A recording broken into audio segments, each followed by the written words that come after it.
Hey y'all, this month to kick off fall, I'm fixing up some apple treats. First up is a super easy 5-ingredient crock pot apple butter that'll fill your house with the smells of autumn. Let's get cooking.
Alright, so after you've sliced up your apples and put them in the crock pot, you're going to take 1.5 cups of brown sugar,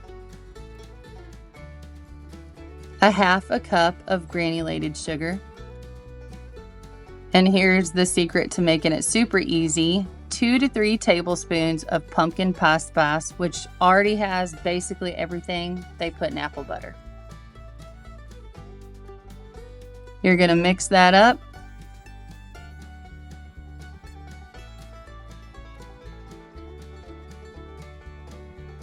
And this is completely optional, but I added a dash of salt.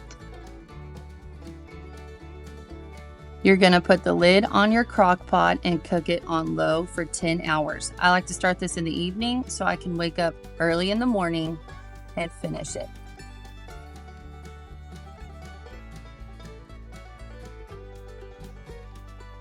Early in the morning, once that 10 hours is up, you're going to take the lid off and blend it with an immersion blender until all the chunks are gone. And it's a smooth consistency. Then you're going to add a tablespoon of vanilla and mix it in. Make sure you scrape the sides so it doesn't burn. Keep your lid off and cook your apple butter for an additional 2 hours. And then when it's done, it'll be this consistency and smell amazing. Your whole house should smell great. Just jar it up, give it to friends, give it to family, put it in the fridge, and it'll last up to 2 weeks. I hope y'all enjoyed this easy crock pot apple butter, and I hope to see you in the next one. Bye-bye. Happy fall, like and subscribe, bye-bye.